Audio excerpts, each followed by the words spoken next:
le Seigneur est avec vous. Vous êtes bénie entre toutes les femmes, et Jésus, le fruit de vos entrailles, est béni. Sainte Marie, Mère de Dieu, priez pour nous pauvres pécheurs, maintenant et à l'heure de notre mort. Amen. Notre-Dame de la sagesse et de la paix, Priez pour nous. notre Père Saint Jean, Priez pour nous. Amen.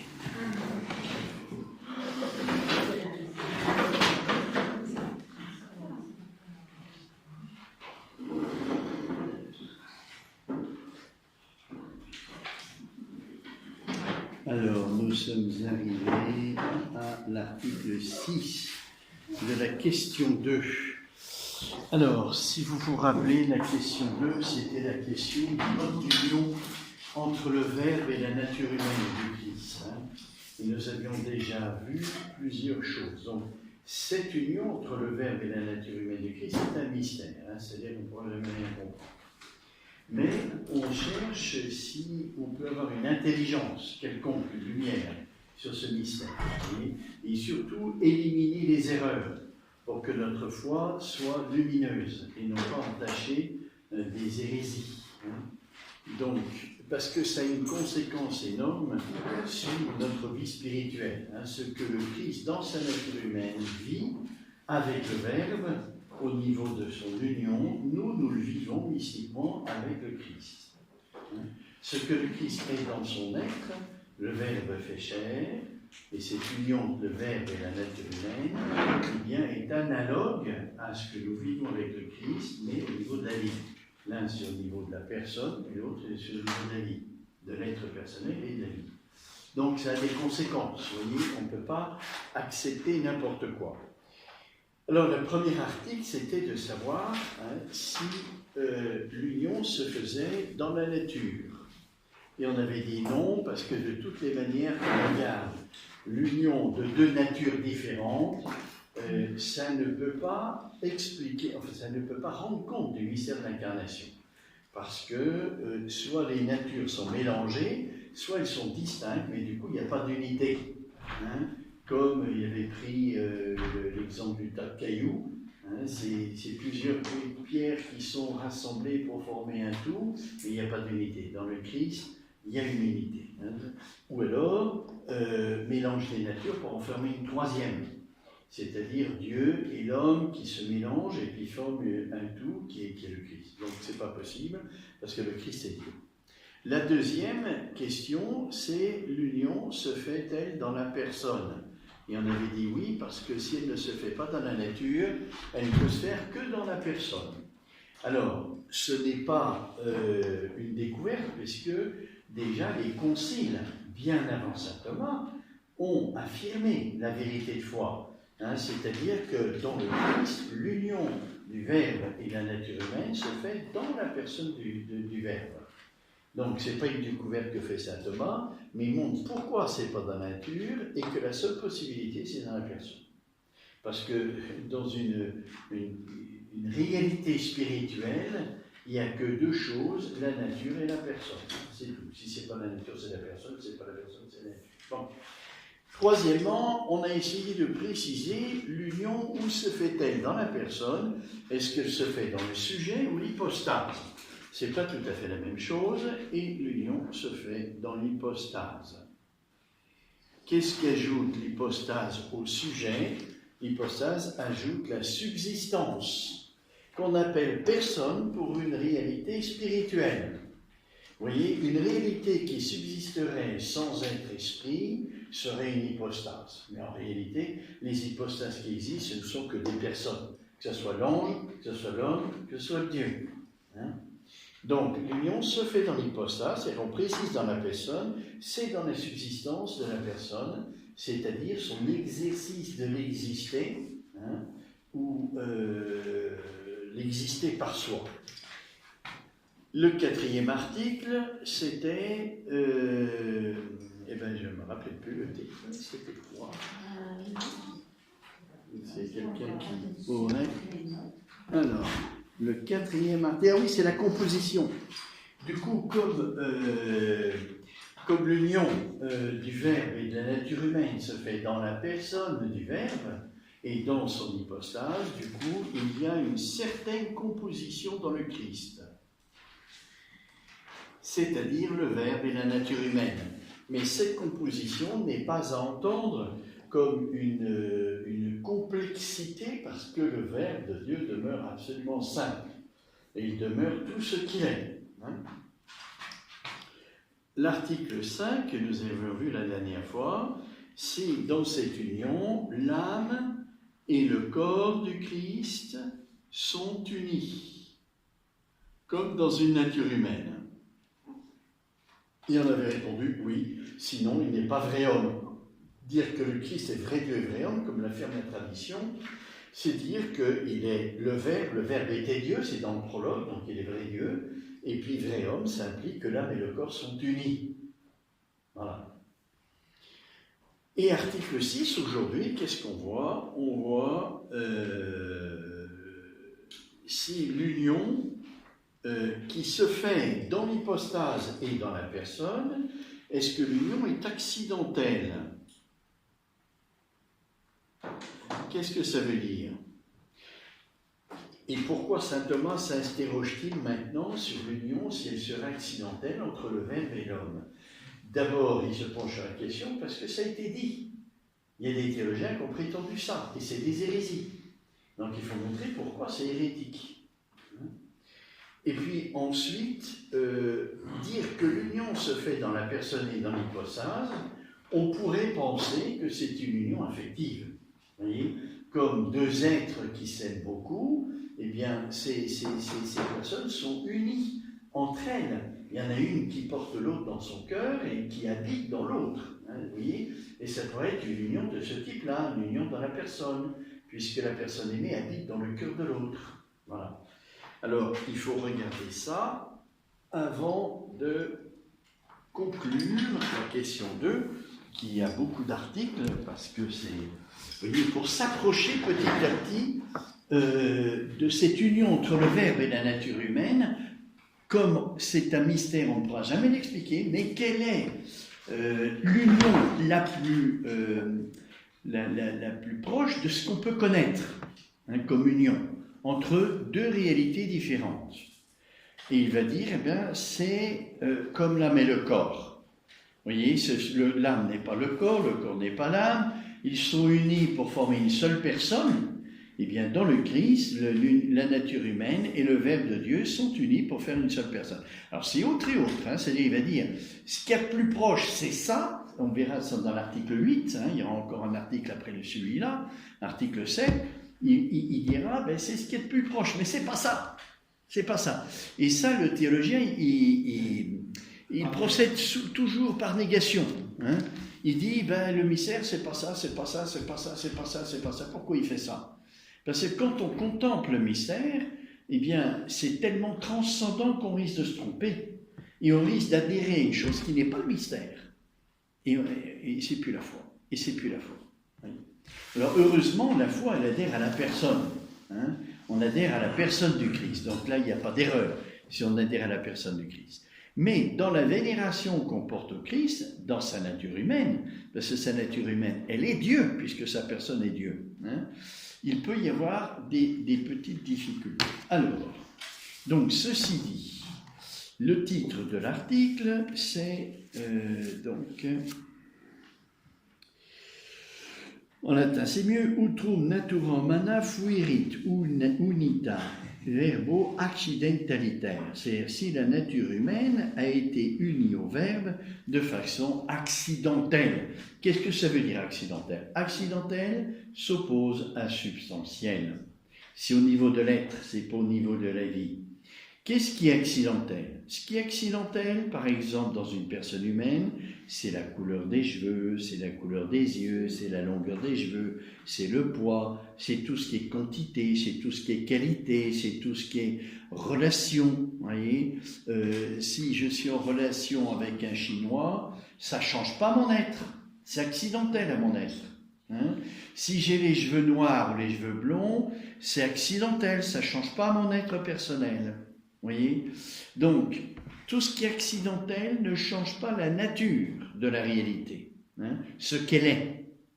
Voilà, alors c'est ça qu'on veut voir. Comme le Verbe ne change pas, il est immuable, il reste Dieu dans l'incarnation. Est-ce que la nature humaine est unie au Verbe de façon accidentelle? Puisque ça ne change rien au Verbe, hein, il reste immuable. Donc voilà la question qui se pose et voilà comment saint Thomas résout la question. La première difficulté. L'apôtre écrit aux Philippiens, la première objection, que le Fils de Dieu s'est revêtu de notre humanité, mais le vêtement est accidentel à celui qui le porte. La nature humaine ne sera donc unie qu'accidentellement au Fils de Dieu.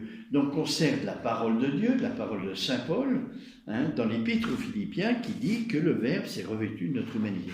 Un vêtement, c'est un accident. Hein, que vous soyez vêtu en pantalon ou en robe, ça ne change rien à vous. Hein, donc c'est accidentel à votre personne. Le Verbe n'est pas changé. Donc la nature humaine, qu'elle y soit ou qu'elle y soit pas, le Verbe ne change pas. Donc est-ce que c'est ça? Est-ce que c'est accidentel puisqu'on a une parole de Dieu qui a l'air de le dire? On a comparé la nature humaine à un vêtement. Hein, c'est l'épître, c'est saint Paul, hein, dans l'épître donc aux Philippiens, qui dit « Le Fils de Dieu s'est revêtu de notre humanité ». Donc il semblerait que ça soit complètement accidentel. L'argument d'autorité que donne saint Thomas est le suivant: l'accident ne s'attribue pas absolument comme quelque chose, mais par manière de quantité, de qualité ou de quelque autre mode d'être de la substance. Je vous expliquerai. Hein. Si donc la nature humaine était unie accidentellement au Verbe, quand nous disons que le Christ est homme, nous ne lui attribuerions pas quelque chose d'absolu, mais une qualité ou une quantité ou quelque autre mode d'être. Or, une telle manière de voir s'oppose à la décrétale du pape Alexandre qui dit « Puisque le Christ est Dieu parfait, puisque le Christ est Dieu parfait et homme parfait, par quelle téméraire audace certains prétendent-ils que le Christ en tant qu'homme n'est pas quelque chose ?» Vous voyez, un accident, ça s'attribue de façon relative, puisque ce n'est pas essentiel à la réalité. Vous avez les cheveux blancs, blonds, bruns, tout ce que vous voulez, vous l'attribuez de façon relative, pas absolue. Si vous l'attribuez de façon absolue, ça fait partie de la nature, de votre nature humaine. Et non, la nature humaine, on peut avoir des couleurs de tout, même les cheveux rouges, hein, de toutes les couleurs. Ça. Donc, on attribue, ce qui est attribué accidentellement, l'est attribué de façon relative. Par contre, quand vous dites que vous avez un corps, ça, c'est pas accidentel. Donc, vous ne l'attribuez pas de façon relative, mais de façon absolue. L'homme a toujours un corps. Tandis que les cheveux, qui soient rouges, jaunes, verts, tout ce que vous voulez, aujourd'hui dans toutes les couleurs, hein, c'est pas un absolu, c'est relatif. Donc, alors là, il faut faire attention que la traduction n'est pas très bonne, parce que à la fin du 7 contrat, on dit, je vous lis la dernière phrase, la décrétale du pape Alexandre, qui dit « Puisque le Christ est Dieu parfait et homme parfait, par quelle téméraire audace certains prétendent-ils que le Christ en tant qu'homme n'est pas quelque chose ?» En latin, c'est pas quelque chose qui est liquide, c'est quelqu'un, n'est pas quelqu'un. Voilà. Si on attribue la nature humaine au Christ, c'est pas quelque chose de relatif, parce que la nature humaine, c'est pas accidentel, c'est quelque chose de substantiel. Voyez. Donc, on l'attribue au Verbe de Dieu. On dit le Verbe s'est fait chair, hein, et c'est pas accidentel, sûrement pas. Parce qu'on attribue de façon absolue quand il s'agit de quelque chose, quand il s'agit d'une quantité, d'une qualité, d'une relation, de toutes les 10 catégories d'Aristote, c'est attribuable de façon relative. Parce que ça ne touche pas la nature. Voilà. Donc là, l'argument d'autorité, c'est dire que l'Église affirme, à travers le pape Alexandre, que la nature humaine du Christ, c'est quelqu'un. Donc on n'attribue pas une personne humaine de façon relative. Une personne humaine, c'est un absolu. Vous voyez ? Et d'ailleurs, ça ne s'attribue pas à une personne humaine. On ne peut pas l'attribuer, parce que c'est un sujet. La personne humaine reçoit les attributions, mais elle n'est attribuée à personne, parce qu'elle est autonome et qu'elle est un absolu. Donc ici, l'union du Verbe avec la nature humaine du Christ, pourtant de dire que le Verbe s'est fait chair, c'est dit dans l'Écriture, c'est la vérité. La nature humaine du Christ est donc liée au Verbe de façon qui n'est pas accidentelle, parce que la nature humaine du Christ, c'est pas un accident. Vous voyez, c'est un absolu.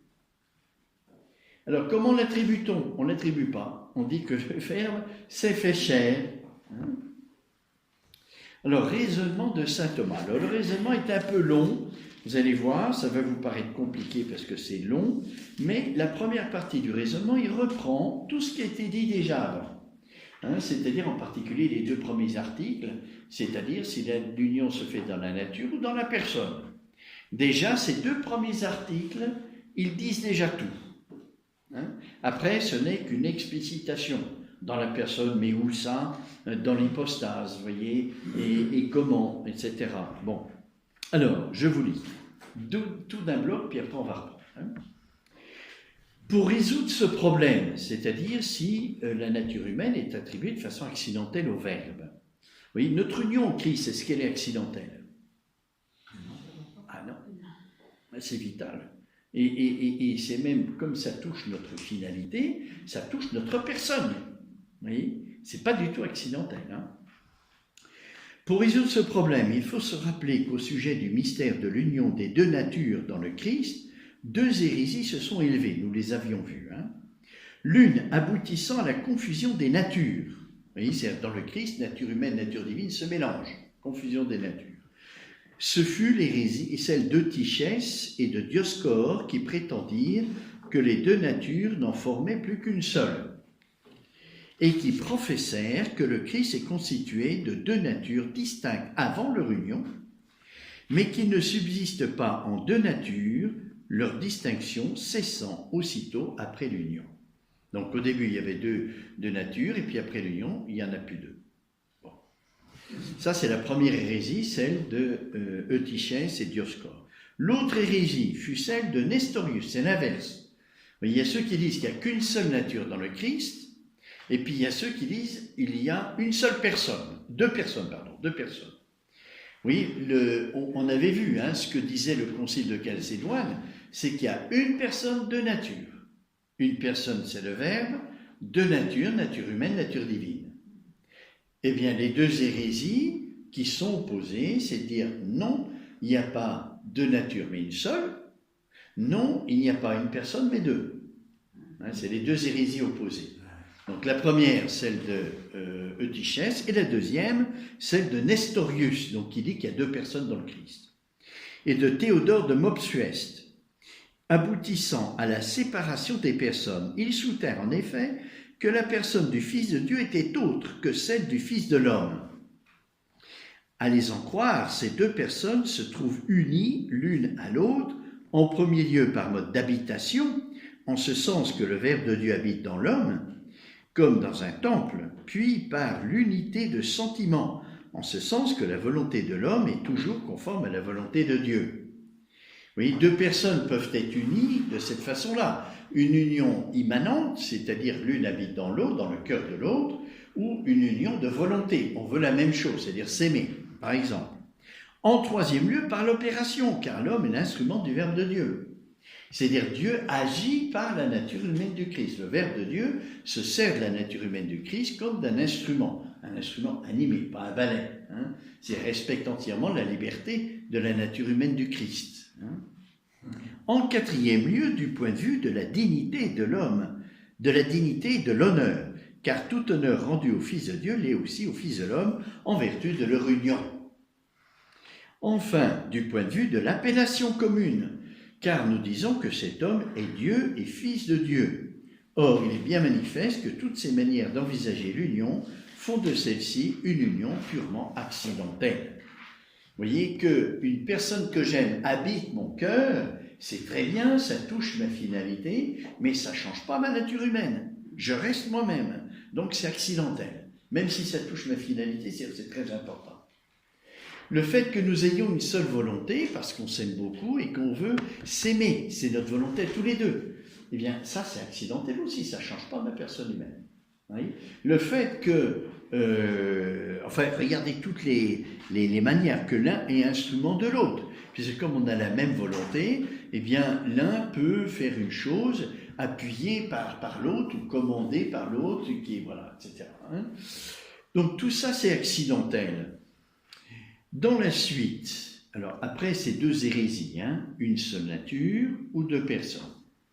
Dans la suite, certains théologiens, tout en croyant éviter ces hérésies, y sont retombés du fait de leur ignorance.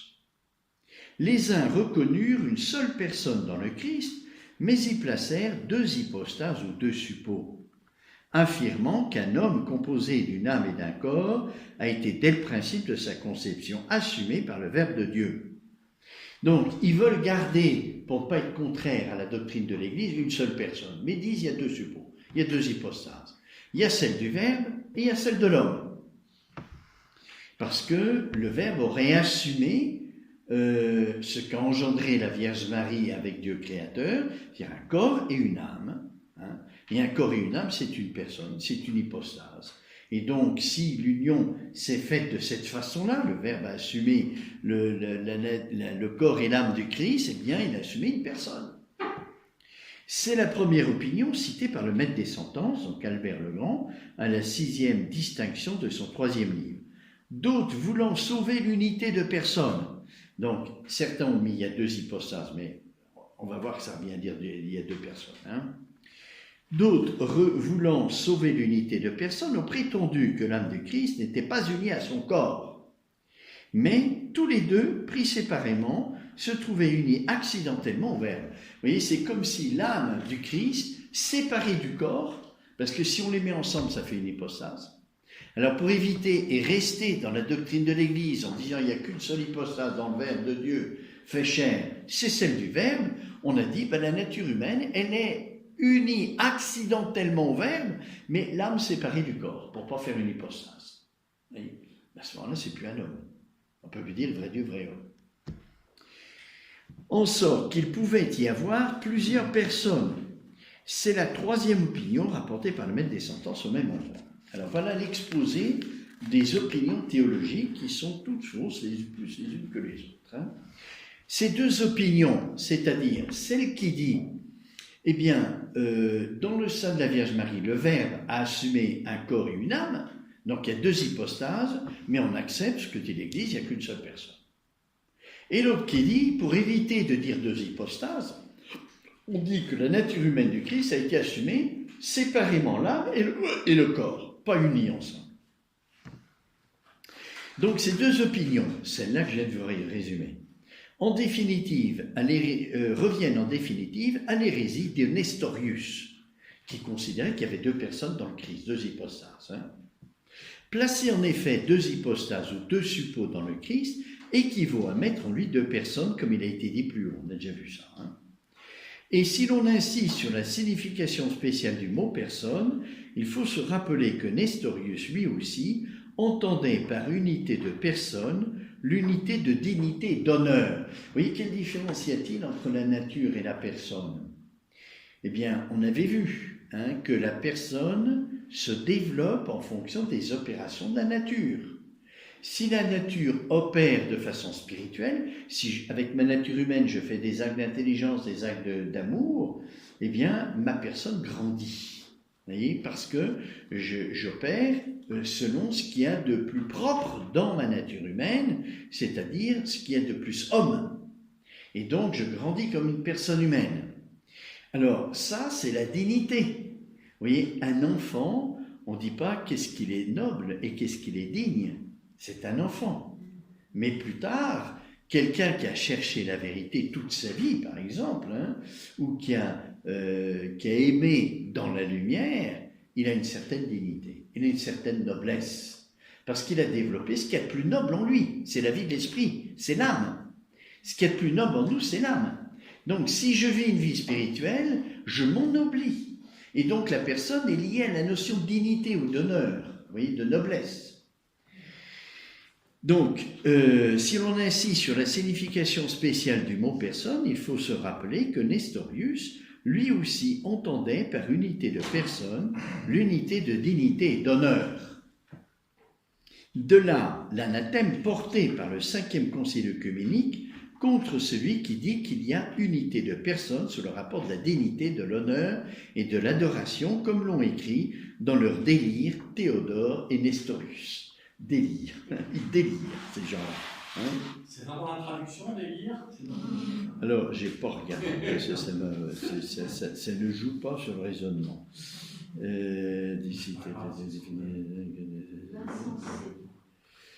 Insanientes, insensé, dit saint Thomas.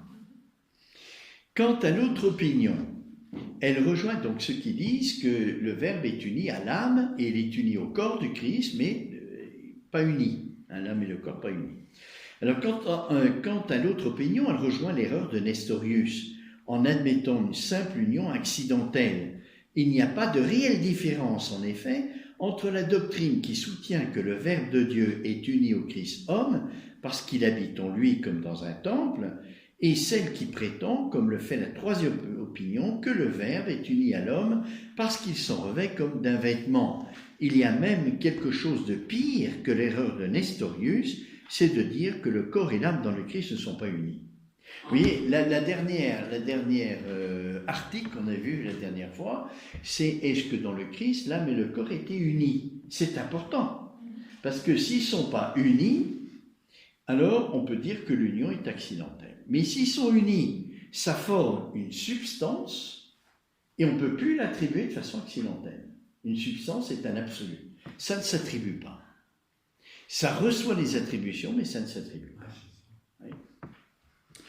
La foi catholique tient le juste milieu entre les opinions précitées. Elle n'enseigne pas que l'union de Dieu et de l'homme s'est faite dans l'essence ou dans la nature. Article 1. Ni d'une façon purement accidentelle, ici, article 6.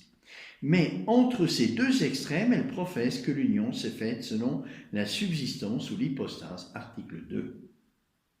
L'article 6, c'est l'inverse de l'article 1. Est-ce que l'union est substantielle? C'est-à-dire que les natures se mélangent pour faire un nouvel être? Non. Parce que le Verbe fait chair, il reste Dieu. L'autre opinion, puisque le Verbe n'est pas changé, c'est donc que ce qui lui est adjoint est accidentel, parce que ça ne change pas la nature. Eh bien non plus, on ne peut pas dire ça. Oui, l'union, elle est personnelle, elle se fait dans la personne.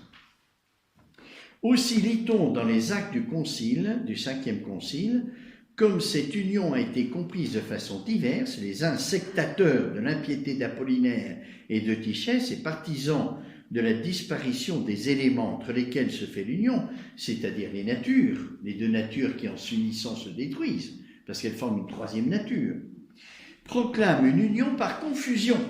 Confusion, c'est-à-dire elles s'unissent pour faire un troisième. Les autres disciples de Théodore et de Nestorius, favorables à la séparation, introduisent une union purement affective.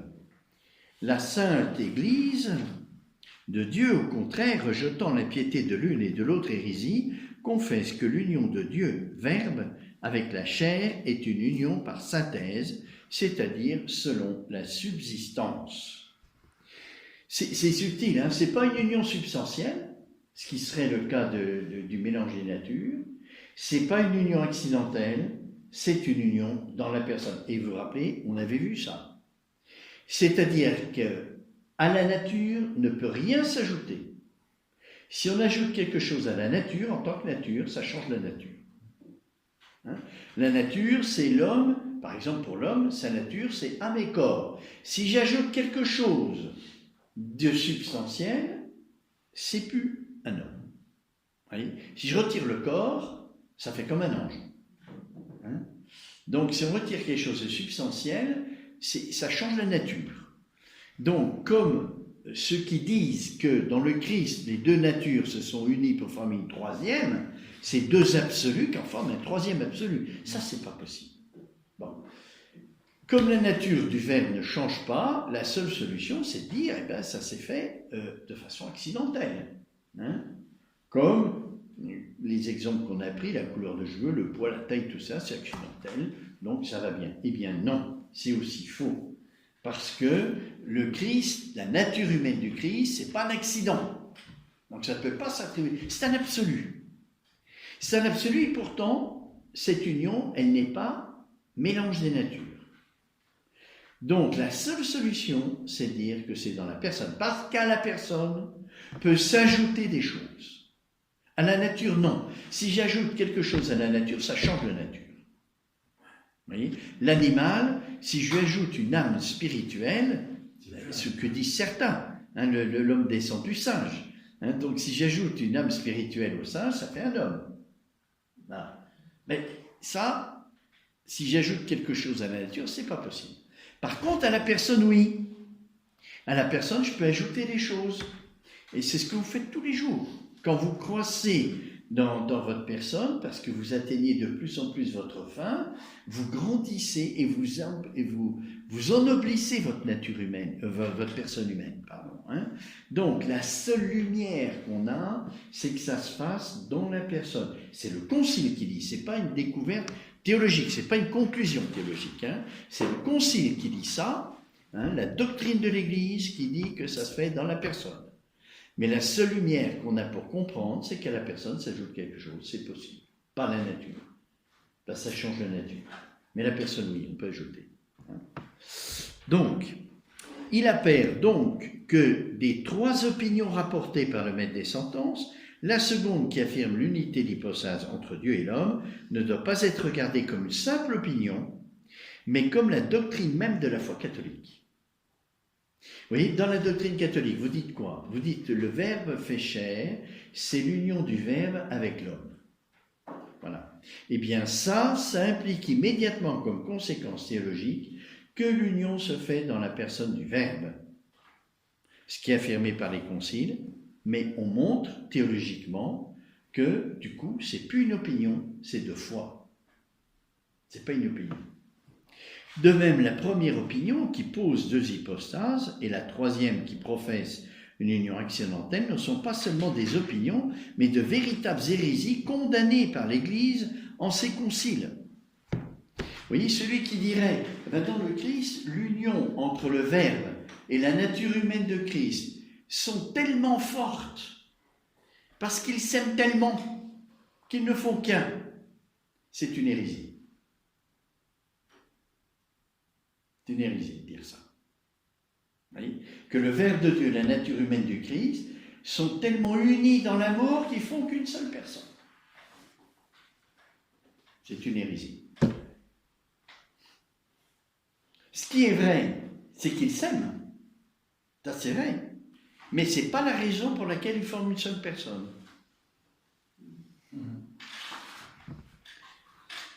Voilà. Alors, maintenant, vous voyez, que l'union se fasse dans la personne du Verbe, c'est très important pour notre rapport avec le Christ, notre rapport personnel avec le Christ. Vous voyez, notre union avec le Christ, elle n'est pas accidentelle. Elle se fait dans notre personne, cette union. Hein? Ça ennoblit notre personne, ça l'augmente, ça la fait grandir. Vous voyez, c'est pas du tout accidentel. Vous voyez, le chrétien, c'est une personne plus grande que les autres, que les non-chrétiens. On doit dire ça, on doit aller jusque-là. Hein. C'est que les vraies personnes, ce sont des chrétiens. Les autres ne sont pas, ce sont des personnes dans la mesure où ils cherchent la vérité, ils cherchent à aimer, hein, mais bien inférieurs aux chrétiens. Parce que le chrétien fait grandir, il atteint sa fin, et il s'unit à sa fin. Père, quand vous dites l'union, que le chrétien est plus grand que les autres personnes, c'est parce qu'il prend l'Eucharistie? C'est parce qu'il touche. Alors, l'Eucharistie, c'est un moyen qui est une fin en même temps, hein, mais c'est parce qu'il touche sa fin. Vous voyez, nous sommes tous, toutes les personnes humaines ont un bien vers lequel ils tendent, et ce bien vers lequel il devient une fin, c'est une finalité, le bien vers lequel on tend. Quel est ce bien vers lequel on tend? C'est Dieu. Vous voyez? Donc, plus je tends vers ce bien, plus je réalise ma personne humaine. C'est-à-dire, je lui fais vivre ce pourquoi elle existe. Pourquoi j'existe? J'existe pour tendre vers un bien, qui est le bien le plus souverain, le plus dernier, pas un bien moyen, comme on avait vu en éthique, hein, mais un bien ultime, derrière lequel il n'y a aucun autre bien. Donc ça, c'est la tendance de ma nature humaine, c'est de tendre vers ce bien. Et plus j'y tends, plus ma personne grandit. Vous voyez? Et donc, plus je suis grand. Parce que j'atteins ma fin, qui est plus grande que moi. Donc, ça me tire vers le haut. Alors, la première objection, vous vous rappelez, celle de saint Paul qui disait que le Christ a revêtu la nature humaine comme un vêtement. Hein. Il s'est revêtu de notre humanité. Alors, que répond saint Thomas par rapport à cette objection? Il n'est pas nécessaire qu'une comparaison s'applique à son objet de toutes les manières. Autrement, en effet, ce ne serait plus une comparaison, mais une identité. Et cela est surtout vrai en théologie, où il n'y a pas d'analogie parfaite qui puisse rendre compte du mystère de la Trinité ou de celui de l'incarnation. Si l'on compare la nature humaine du Christ à un vêtement, ce n'est pas sous le rapport de l'union accidentelle, mais en ce sens que le Verbe se rend visible par cette nature, à la manière dont le corps d'un homme nous apparaît par son vêtement. En ce sens aussi que la nature humaine se trouve ennoblie par le Verbe de Dieu, lequel demeure immuable, tout de même que le vêtement épouse la forme du corps sans y apporter de changement. Donc le vêtement, c'est vrai, il est uni accidentellement au corps, mais quelle est sa fonction? C'est de rendre visible le corps. Hein? C'est le cacher et le rendre visible en même temps. Eh bien, la nature humaine du Christ, elle rend en quelque sorte visible le Verbe de Dieu. Parce que la personne de la nature humaine du Christ, c'est le Verbe de Dieu. C'est pour ça que dans l'homélie, je parlais de l'image du Verbe. À travers l'humanité sainte du Christ, c'est comme une image du Fils qui nous est donnée, voyez, qui reflète et qui rend visible quelque chose qui est invisible. On ne peut pas faire l'expérience du Verbe de Dieu, mais on peut faire l'expérience de l'humanité sainte du Christ. Les apôtres l'ont faite, et saint Jean le dit dans la première épître que nous avons vue, touché, entendu du Verbe de vie, fait chair, nous vous l'annonçons. Donc on ne peut pas faire l'expérience du Verbe de Dieu, mais on peut faire l'expérience de la nature humaine du Christ, dont la personne est le Verbe. Vous voyez? C'est-à-dire que la foi qui touche la réalité invisible, le Verbe de Dieu, le mystère,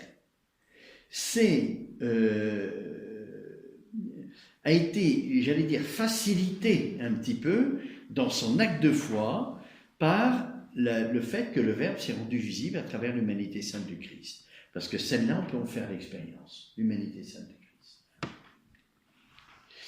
Donc vous comprenez bien, quand saint Paul dit que le Verbe s'est revêtu de l'humanité sainte du Christ, c'était sous quel aspect qu'il disait ça?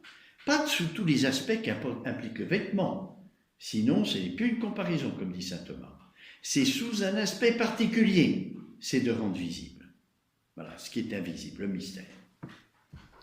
Deuxième objection. En outre, tout ce qui advient à un être déjà achevé lui est accidentel. L'accident, c'est en effet ce qui peut se trouver dans un sujet ou lui faire défaut, sans pour autant le corrompre. Je perds mes cheveux, ça ne change rien à ma nature humaine. Hein. Or, la nature humaine, qui est unie dans le temps au Fils de Dieu, lequel possède de toute éternité un être parfait, cette union ne doit donc être qu'accidentelle. Oui. Ça n'ajoute rien au Verbe, donc c'est accidentel. Alors, deuxième conclusion, vous voyez, quand le Christ est mort, le Verbe de Dieu est resté ce qu'il était. Quand je perds mes accidents, je reste ce que je suis. Ça ne change pas. Vous voyez, l'Eucharistie, c'est l'inverse. C'est les accidents qui demeurent et la substance change. C'est plus du pain, c'est le corps du Christ. Mais les accidents demeurent. La couleur, la forme, le poids, tout ça, ça demeure. C'est exactement l'inverse. Alors, deuxième réponse que dit saint Thomas, ce qui advient à un être déjà achevé ne lui est accidentel qu'à la condition que cet être ne lui soit pas communiqué. Ainsi, lors de la résurrection, le corps ne sera pas réuni à l'âme déjà existante d'une façon simplement accidentelle, mais il participera à son être même, puisque le corps n'a de vie que par l'âme. Au contraire, la blancheur advenant à un homme lui est accidentelle, car elle possède un être différent de l'être de l'homme. Or, le Verbe de Dieu possède de toute éternité un être complet, sous le rapport de l'hypostase ou de la personne. Le Verbe de Dieu, c'est une personne divine et elle est parfaite. On ne peut rien lui ajouter. La nature humaine lui advient dans le temps, donc s'ajoute, mais pas dans sa nature, dans sa personne. La nature humaine lui advient dans le temps et se trouve unie à lui dans l'unité d'être, non pas sous le rapport de la nature, comme il arrive pour le corps uni à l'être de l'âme, mais sous le rapport de l'hypostase ou de la personne. Aussi faut-il reconnaître que la nature humaine n'est pas unie accidentellement au Fils de Dieu. Vous voyez, c'est assez simple. Quand on a compris que la nature humaine n'est pas un accident, voyez, et que l'union de la nature humaine au Verbe de Dieu ne change pas le Verbe de Dieu, ça ne veut pas dire que la nature humaine est unie accidentellement.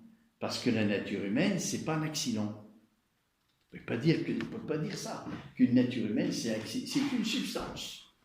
C'est une substance. Ce n'est pas un accident, c'est quelque chose d'absolu. Un accident, on peut l'interchanger, on peut le perdre, on peut l'acquérir, tout ça, mais la nature humaine, non. Alors, troisième objection. Par ailleurs, tout ce qui n'appartient pas à la nature ou à l'essence d'une chose lui est accidentel. Par exemple, j'ai les yeux bleus. Est-ce que ça appartient à la nature humaine d'avoir les yeux bleus?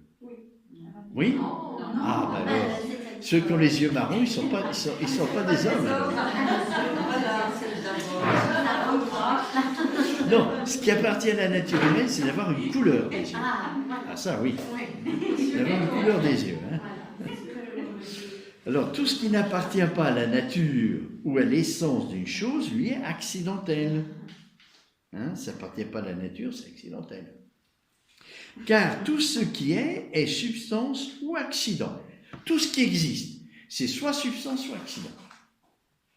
Il n'y a pas d'intermédiaire. Une table, c'est substance ou c'est accident? Substance. Pourquoi vous dites substance? Non, c'est pas substantiel, une table. Pourquoi? Parce qu'elle est composée de morceaux qui, chacun, n'est pas substantiel. C'est comme un tas de pierres, sauf que les pierres sont organisées pour faire une maison. C'est pas une substance, c'est pas un être. C'est plusieurs êtres qui sont mis ensemble artificiellement. Alors le bois est une substance. Le bois est une substance. Ah, ça s'approche, mais ça n'en est pas quand même. Ah non. Vous voyez, ce qui est substance, c'est ce qui est être, ce qui est un être, qui existe par soi. Le bois n'existe pas par soi. Il n'existe que par la nature.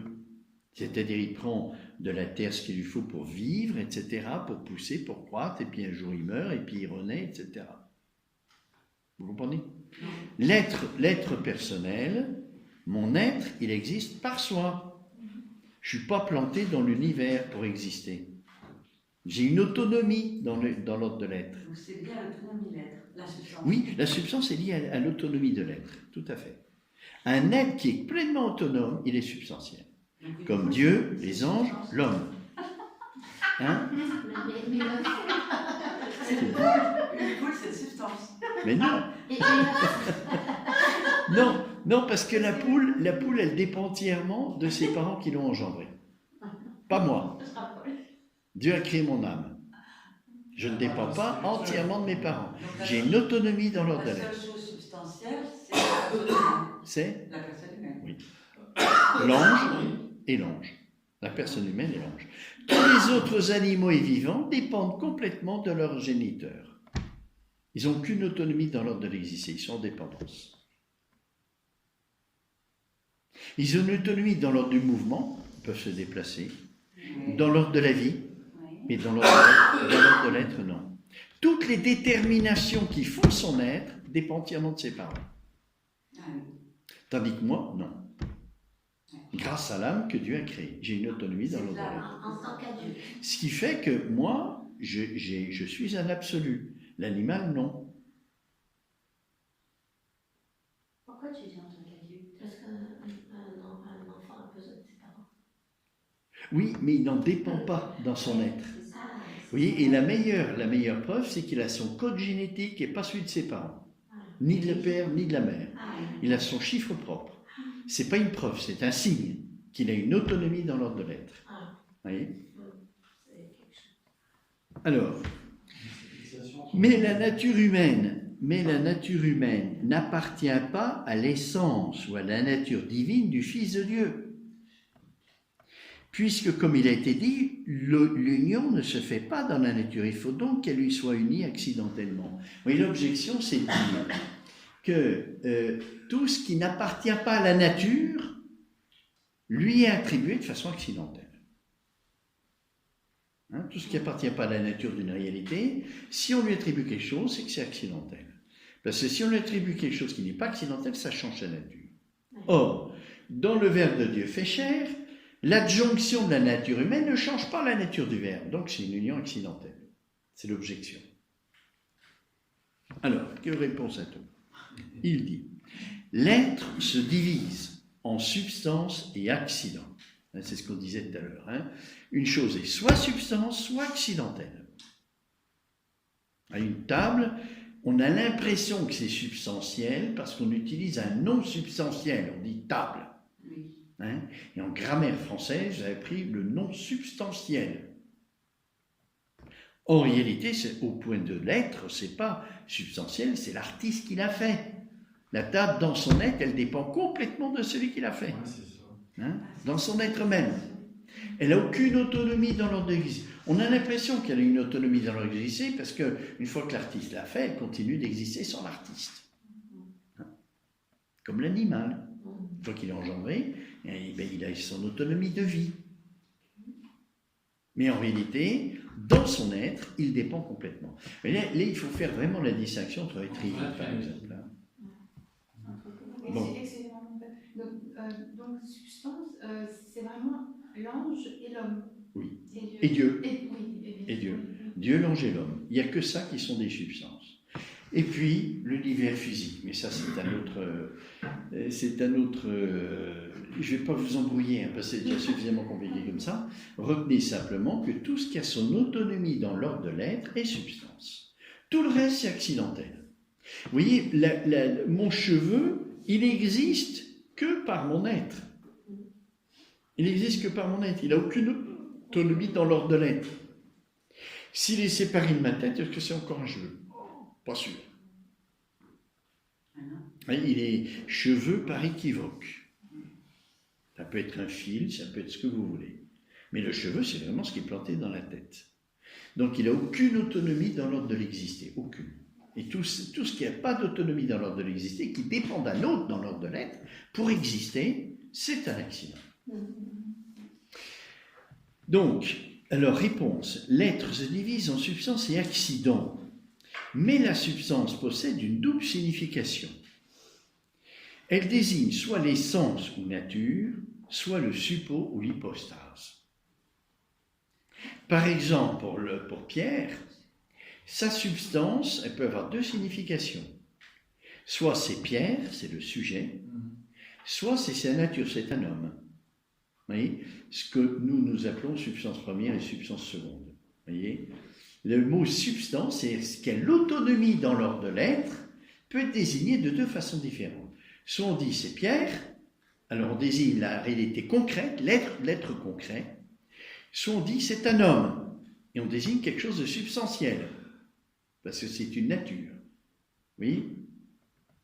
Il y a un ordre entre les deux, hein. C'est-à-dire que quand je dis Pierre, je dis aussi homme. Quand je dis homme, ça peut être un concept, ce n'est pas forcément une réalité existante. Vous voyez? Donc, on peut désigner la substance de deux manières différentes. L'une est plénière, c'est quand je dis pierre, et elle est existante. L'autre, elle peut être conceptuelle. Et du coup, elle est accidentelle. Mais on dit substance parce que la signification, c'est âme et corps, quand je dis homme. Donc, c'est quelque chose de substantiel, vous voyez, c'est de l'être. Mais c'est un être possible, si c'est un concept, ou un être réel, s'il existe. Bon.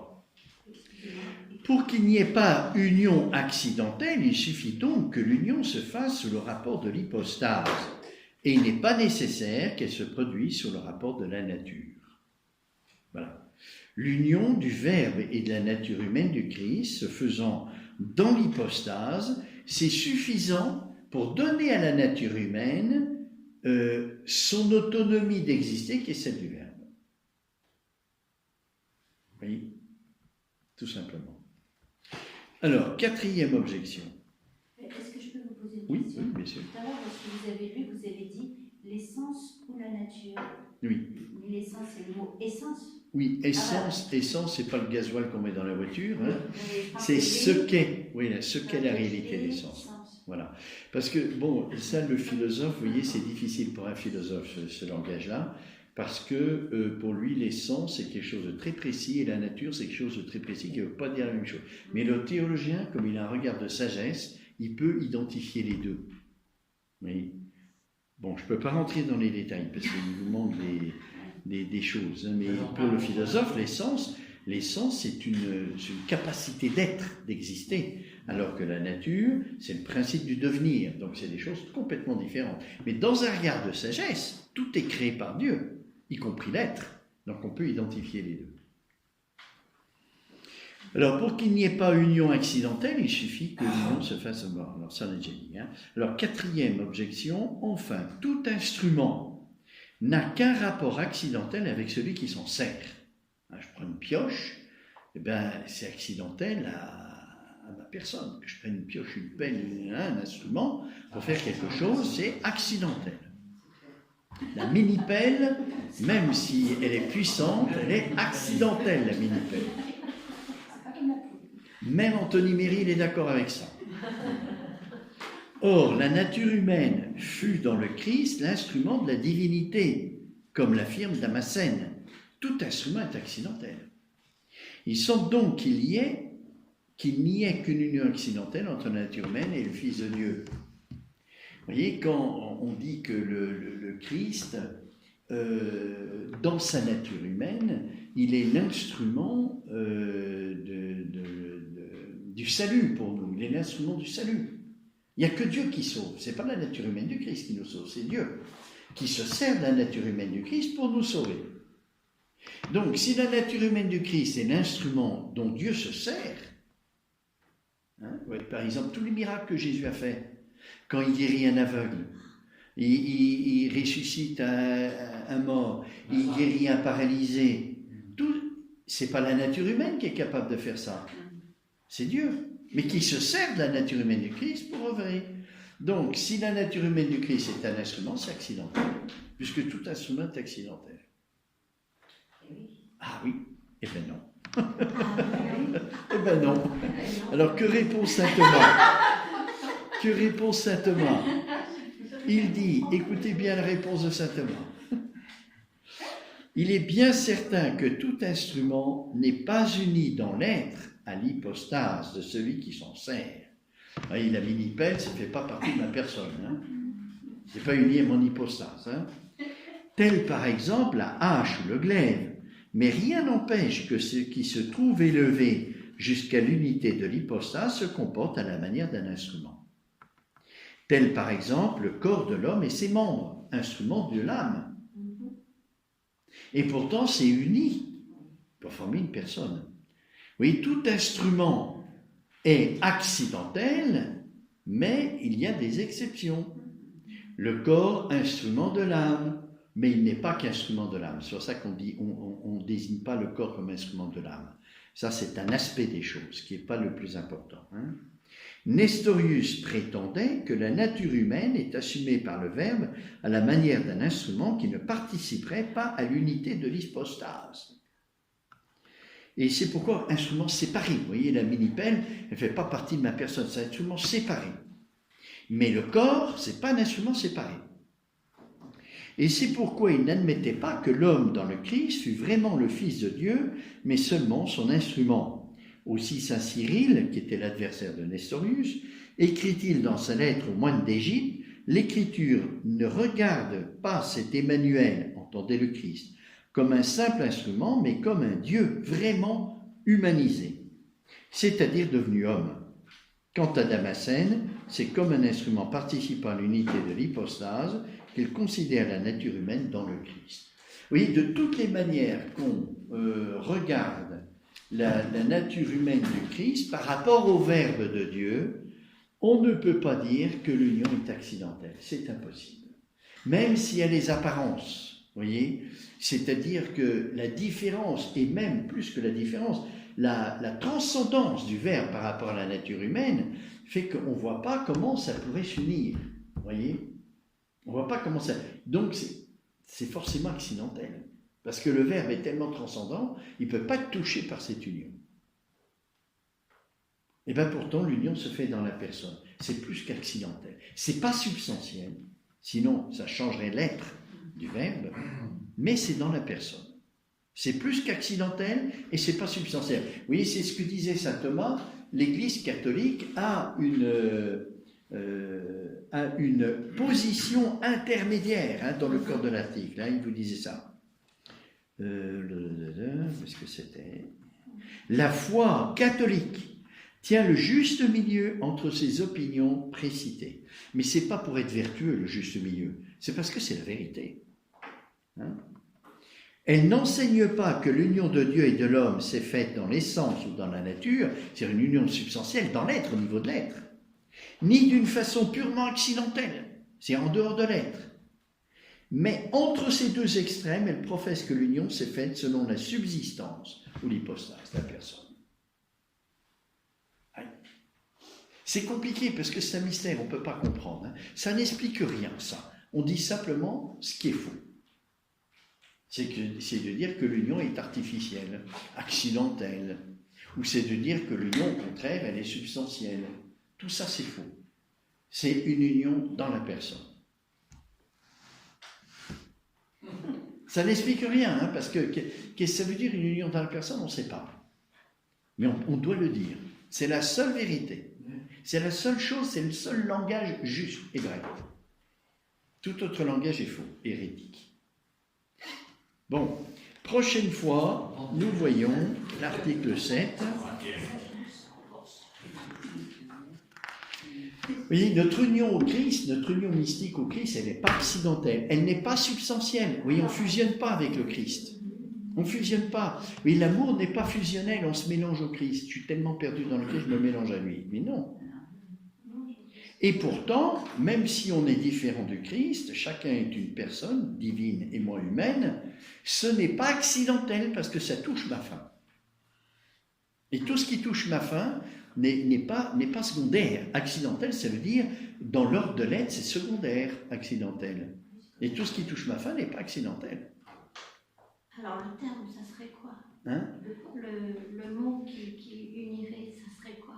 Alors, dans le Christ, c'est l'union hypostatique, c'est-à-dire l'union dans la personne du Christ, du Verbe. Et pour moi, je suis uni au Christ de façon ni accidentelle, ni substantielle, mais on n'a pas de mot pour dire ça. On dit union mystique. Voilà, union mystique. Excusez-moi, et dans l'Eucharistie, alors, en fait, le Christ vient à nous alors, voilà. Alors, tout à fait, je vais répondre à votre question, mais pour prolonger, et je réponds à votre question prolongeant celle de Sophie, voyez, l'union entre deux personnes qui s'aiment, c'est une union accidentelle, même si ça touche la fin. Sauf que nous, cette union, elle est surnaturelle. Elle se fait par la grâce, qui est un don de Dieu, et qui est un amour substantiel. C'est pour ça que l'union qui existe dans le Christ entre le Verbe et la nature humaine, qui n'est ni accidentel ni substantiel, et la lumière que j'ai pour exprimer mon union au Christ, qui n'est pas comme l'union de deux personnes qui s'aiment humainement parlant, qui est accidentelle, même si ça touche la fin.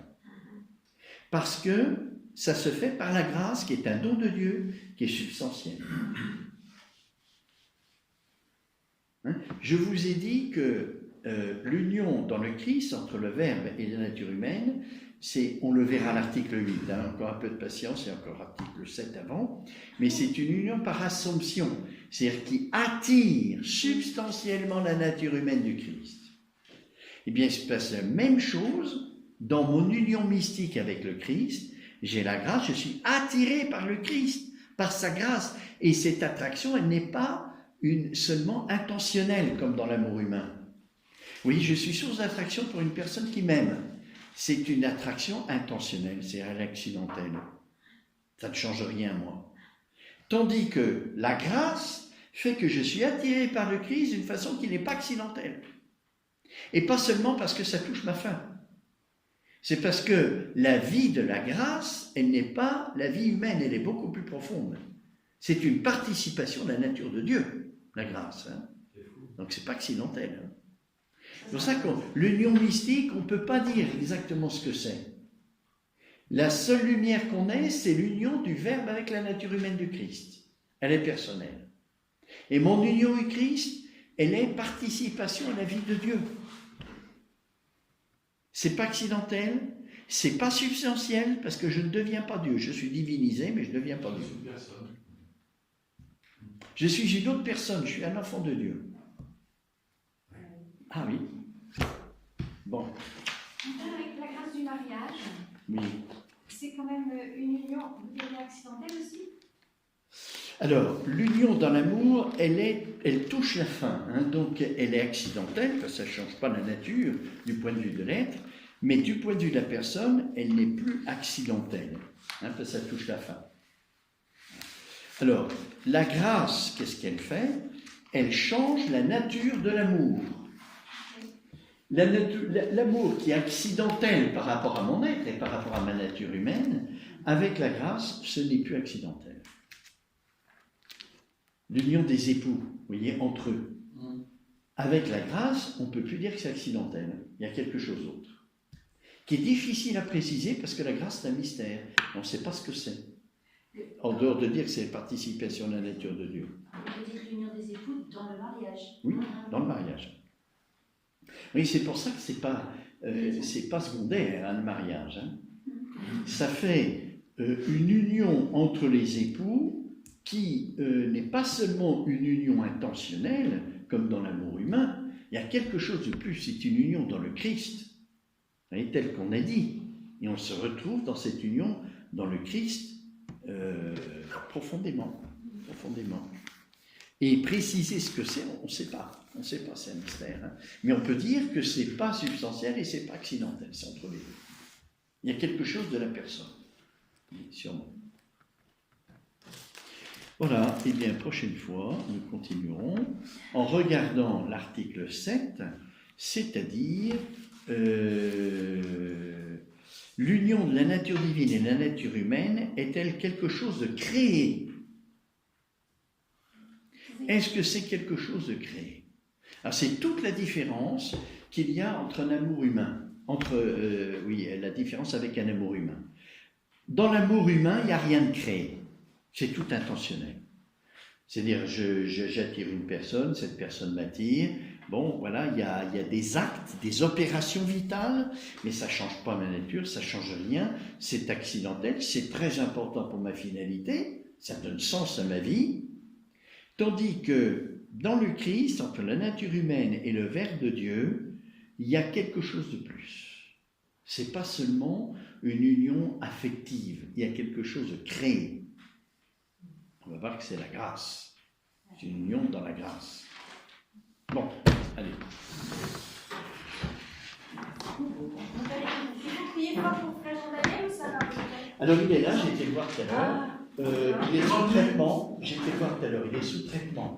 Donc, quand il tousse, on sent qu'il y a quelque chose oui, des trucs qui ne sont pas bons dans les poumons, hein. Mais il est sous traitement et ça va disparaître avec le temps.